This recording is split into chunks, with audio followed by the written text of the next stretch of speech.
Well, hello my lovelies, it's Murky Meg here.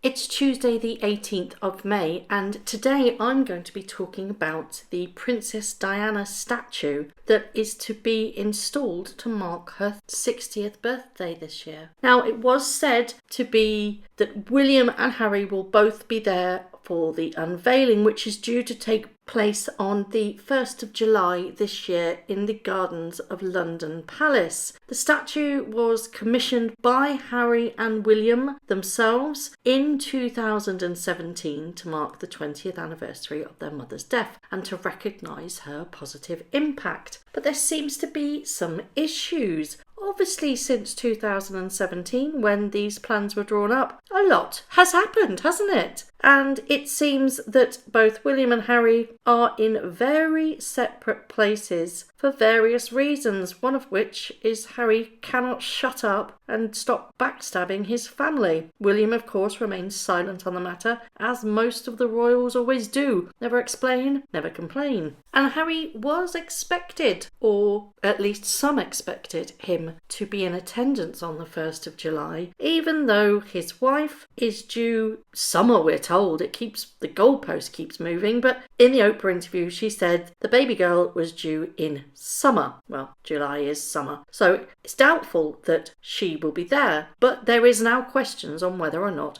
Harry will be there. Now you'd think that it's quite an important thing to be there, but apparently Harry has made some demands. Now he was quite shocked at the reception he got when he returned to England for his grandfather's funeral, Prince Philip, and he wasn't very happy at the frostiness that he received. Well, I'm sorry, Harry, actions have consequences. You can't expect to just swan in when you've literally called your family all the names under the sun and made the whole world analyse who said that comment. I mean, what on earth did he expect? Everybody to welcome him with open arms? Yesterday, an interesting bit came out. Now, granted, it is radar online, which you always have to take with a pinch of salt. But often, where there's smoke, there's fire. It's said that Harry is demanding that Meghan be part of the official ceremony. She won't be able to attend in person because of the couple's second child, but Harry is pushing to have comments prepared by Meghan, including in the event,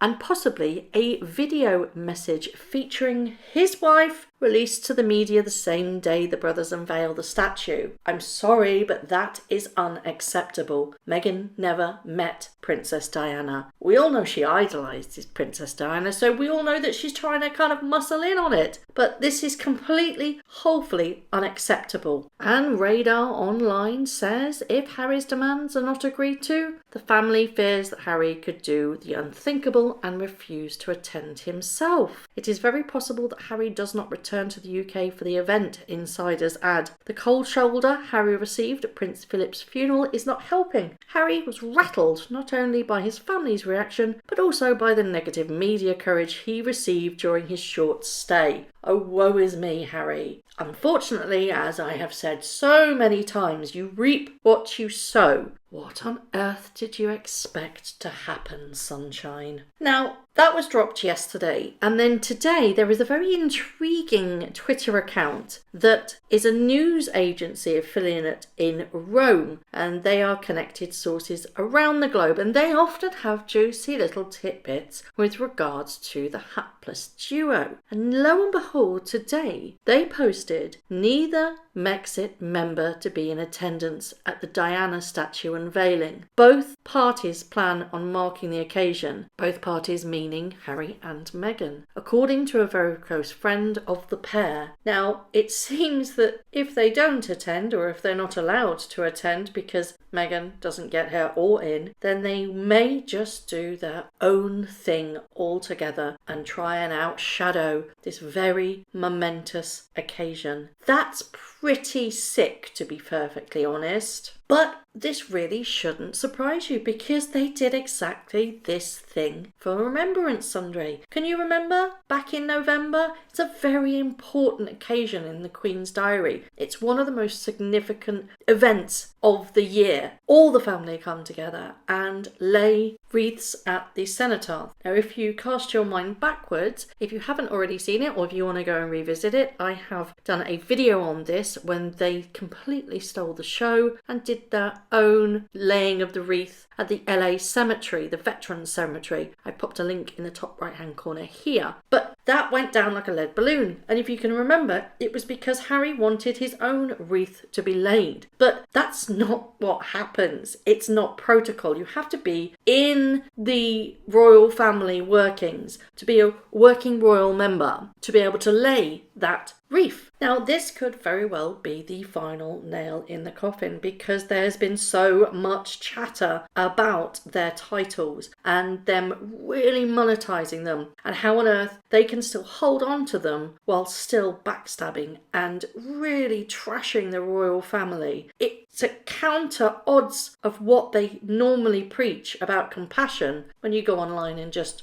completely slate your childhood and your family and call them racist. A lot more people are now questioning how on earth they can legitimately use their titles, whether or not they are stripped, whether or not they are put into animated suspension, that they can't use them, but they have them. Something needs to be done. There has been a little bit of chatter on Twitter that their titles have been stripped following that podcast that Harry really laid into Charles. And whether or not that is true, I've not heard anything yet. But going back to this statue, I mean, Harry has every right to mark Diana's 60th birthday in whatever way he wants. But it seems right now he's really using Diana, her memory, and his connection as her son to monetize it. And we've seen with the Remembrance Sunday photos, it was all a PR stunt. And you've got to know that if they did something to mark the occasion, they wouldn't keep it private, would they? Because that's just not their style. It would be used as a PR stunt, almost like a 2 fingers up to the royal family. Well, we can do ours too. We are the American royalty. Because I keep saying this, and I know I get a lot of stick for it. I truly believe that is what she wants to become. She wants to become American royalty. They want the court of California. There is no way, even if Harry does attend the unveiling in London, that Meghan will be there. She won't face the royal family. She won't face up to exactly the damage she has done. Harry, barefaced, doesn't care really, I don't think. He's just cheesed off that everybody hates him right now. And quite frankly, everybody's got a point. A lot of Britons really don't like what's happening, and it seems now he's really annoyed America with his First Amendment comment. He called the First Amendment bonkers, and a lot of people in America are not happy with his comment because he's a guest in their country. So it seems he's not content with slagging off all of Britain, he's now starting on America. How do you guys in the States feel about his comment? He said the Constitution, the first Constitution, was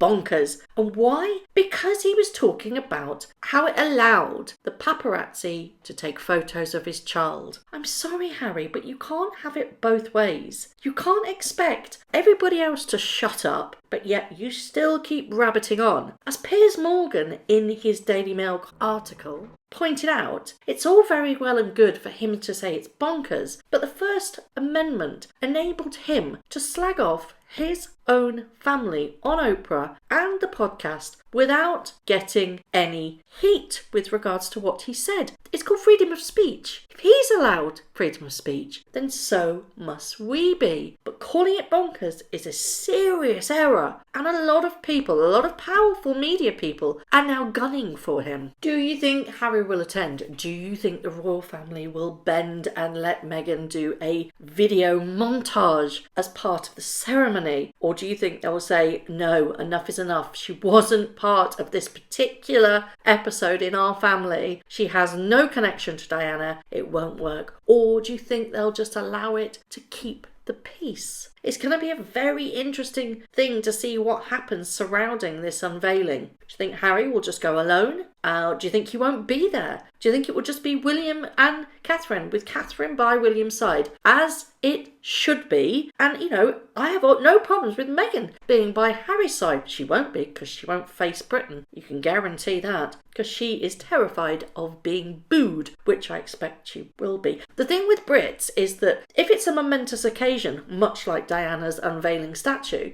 we wouldn't boo out of respect for Diana and William. Sod Harry and Meghan. But they are the most important people. William, and of course the memory that is Diana. Any other event, he'd get booed. But do you think Meghan is terrified of being booed herself? Needless to say, whatever happens, it will turn out to be a PR stunt nonetheless. If Meghan isn't there, you can guarantee something will happen to make sure all eyes are on there, because narcissists always like to sabotage anything that they are not involved in. Watch this space for the 1st of July. I do have to question whether or not the day before will be exactly when the world hears that the baby is here and that somewhere in her name is Diana. I would love to know your thoughts on this. Thank you very much for watching. If you haven't already, please subscribe to my YouTube channel, hit the notification bell, and also that like button. I'd like to take this opportunity to thank all of my followers for all the tips and all the emails, DMs that everybody sends to me. It really is greatly appreciated. So thank you very much for watching once again.